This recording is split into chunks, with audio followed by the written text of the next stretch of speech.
Thank you, Sandy. That was probably like 32 font because that was like 9 pages and you got through it in 2 minutes. That was fantastic. On the subject of club rugby, and this is just a personal observation by myself, I think that we would be remiss if we did not, at this great celebration of our game, congratulate the Assassins Rugby Football Club on 50 years this year.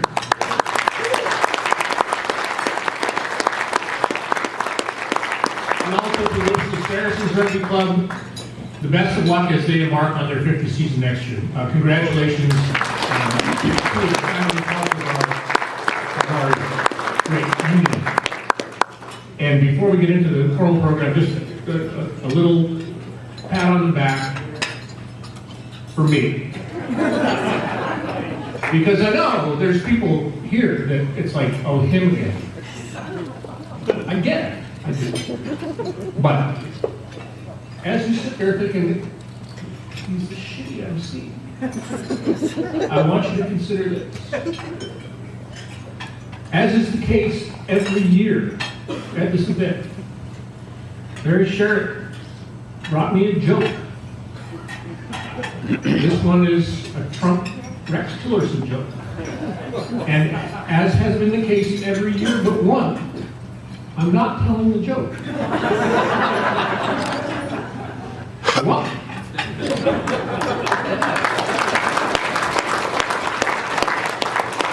I'm here to serve. Now, the only important thing about this evening, the presentation of this year's inductees to the Rugby Manitoba Hall of Fame, and it's I've scratched out 2016 on my paper, 2017. Our first presenter, and I love this because this is a family affair, I would like to call on Mandy Marchak to present our first inductee.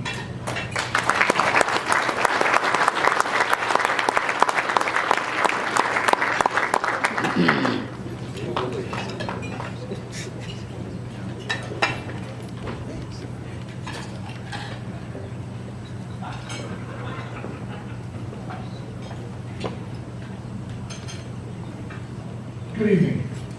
I'm here to induct somebody very near and dear to me. I found out only last Monday that I was actually doing this. So it caught me by surprise. It's Mandy Marchak, my niece. And I think back and I look at her illustrious career, as you can all see in your programs, all the accolades, all her achievements. Through her career in rugby with Team Canada, 7s and 15s. And I can think back to the very first game I actually got to watch her play out at Lakewood. Lakewood was the high school finals. And as I stood there and I watched her from the sideline and watched her make some hellacious tackles, make some stunning runs and some very beautiful, graceful kicks and passes, I looked back at it and I looked, wow. You know what, I could see her father in her, although she had better flowing hair. And looked way, way better. I could see her Uncle Brian, or Benji to most of you, since you don't really know his first name, in her tackling and passing and her drive. And I could see the grace that her mother bestowed in her abilities and her nature. And I remember her coming off the field and coming up to me and saying, Uncle Bill, how did I do? And I looked at her and I said straight out, you know what? I said, if you stick with this sport, you're going to do great things. I don't know if she remembers that, but I told her that she would be a star in this sport. And through her own tenacity and drive and will and ability to take chances and move away from this province to go out west, take up with a new club, start a whole new life, she achieved it. She turned around and was a founding member of the women's 7th division for it. Played 15s, represented this country. 2 fronts, playing 15s and 7s non-stop for 11 years. Sadly, she missed out on the Olympics due to an injury. That was a very heartbreaking moment for her and for the rest of us in the family and in the Rugby Manitoba community. But to her nature, of her tenacity and grace and style, she didn't let that stop her. And I'm pretty sure some of you, or hopefully the majority of you, have heard, she's actually embarking on a third national program representing this country with the Ravens of Rugby League. So not only is she a two-time union representative for Canada, she's actually going to represent us in league, which I think is a very unprecedented statement of her tenacity and love of the sport and her ability to overcome adversity and her will and drive. And I look at this as a bar for any up-and-coming young players, men or women, to strive for, to take a hold of your dream and your want and make that sacrifice and take that big step. You know, we always have regrets in our lives of not making that move. And we can look at that young lady over there. She backed up at the age of 19, if I'm not mistaken, and moved away from her support, her family, her friends, her club, to embark on her dream. And she succeeded in that dream beyond a shadow of a doubt. She saw that brass ring and reached for it, grabbed it, put it in her pocket, and said, "Come try to take it away from me." To the point where no injury could keep her away from the sport. I look at her accolades. You can see them on the page of all her caps and all her awards and benefits. And I can say in my heart, beyond a shadow of a doubt, she is the greatest or best player currently at this time representing this province in the international stage, man or woman. And I thank anybody who's talking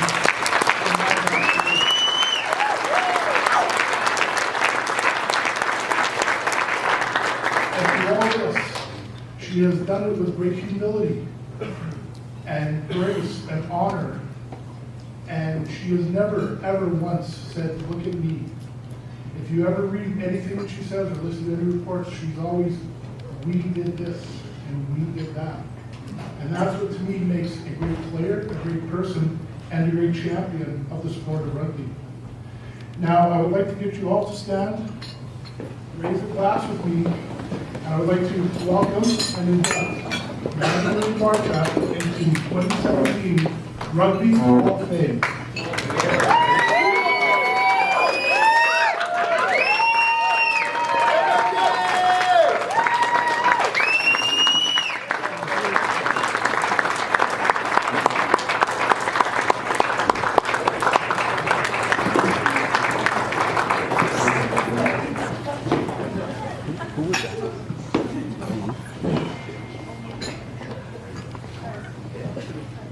Hello?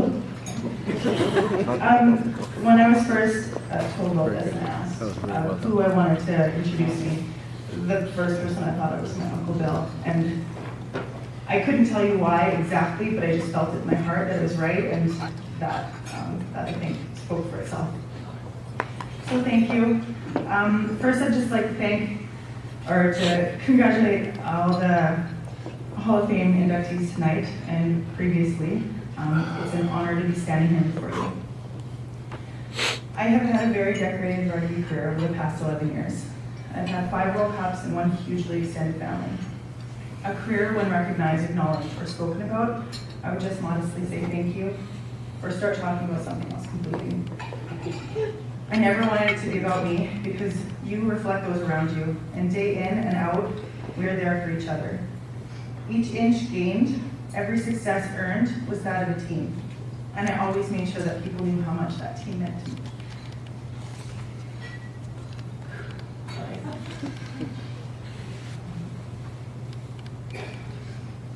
I can proudly stand up here today and say that I was the best that I could be. I achieved that excellence that I always spoke of wanting to achieve. I worked hard and earned every opportunity that I was given to wear that jersey to represent my country. That being said, I want to talk about all of you, my team.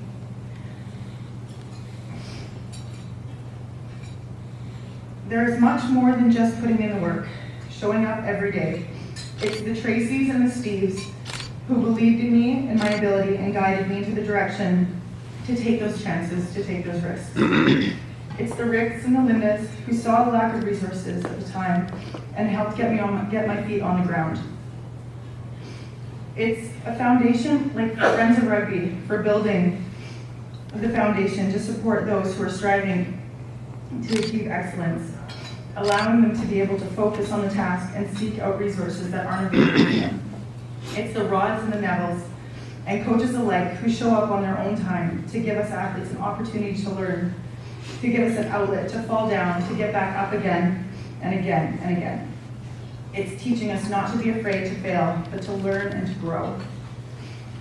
It's my friends who always understood why I had to miss just about every major life-changing event that they ever went through, but never stopped caring about me or believing in me, just understanding.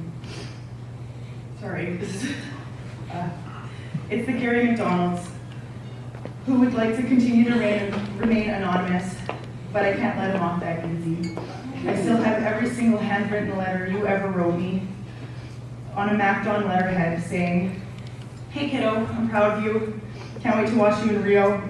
Hey, just a reminder that I believe in you. Always signed off. Love, Gary." And that went on for years. And to anyone who has ever bought or helped sell a new calendar, a pair of sunglasses, or 10, congratulations. You'll never have to buy or sell anything of mine again. But seriously, thank you from the bottom of my heart. You did it every time without fail or complaining, to the best of my knowledge. To my family and your unconditional love through the years, my aunts and uncles and cousins, who were always proud of me, and I could always see in their faces the times that I actually managed to make it home.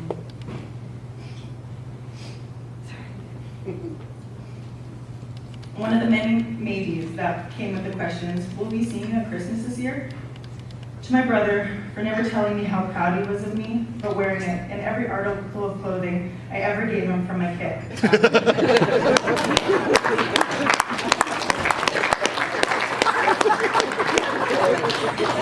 To my parents, my Rods, for never saying no, for always letting me make the mistakes, and picking up the pieces with me afterwards. For helping me put the pieces back together, for giving me as many opportunities as you could, for going above and beyond for me, for always without question being there because you wanted to, for sharing the world with me, for the traveling, the exploring, and the supporting. To Coach Mom, for learning the game to the point I would get a more lengthy breakdown of how the girls played and what was the coach thinking as the minutes went on. You were really starting to nail it at the end, Mom. And you really helped pick me back up when on the other end you might have not known that.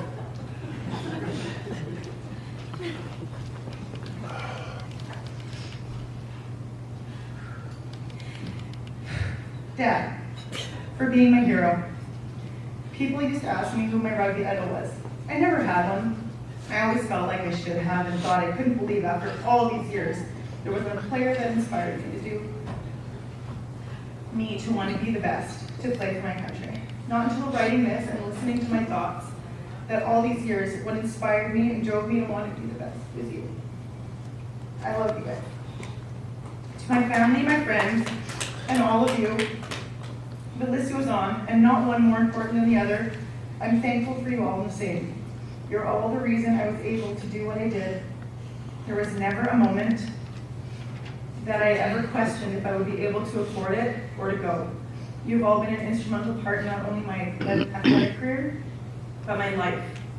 You're not just my friends, but my family. Thank you, Rugby Manitoba, for having me here tonight and allowing me to accept this induction. It's truly an honor. There are not enough words to describe my appreciation, so thank you.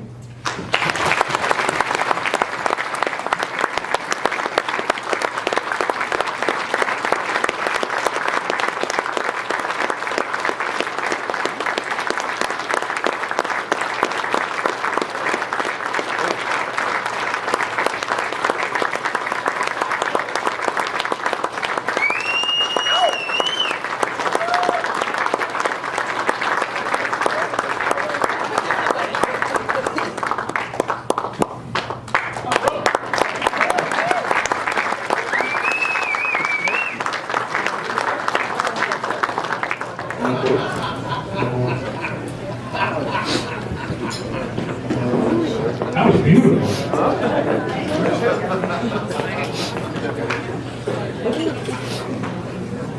While they're taking the picture, I'd just like you all to check your watches. It's 8:45 p.m. on November the 13th, or October the 13th. That was the moment that Will Marchak and Brad Oswald said nice things about each other. He conceded that I'm funny, and I'm going to say right now that he is eloquent and charming and thoughtful, and that was a beautiful speech. So well done both of you.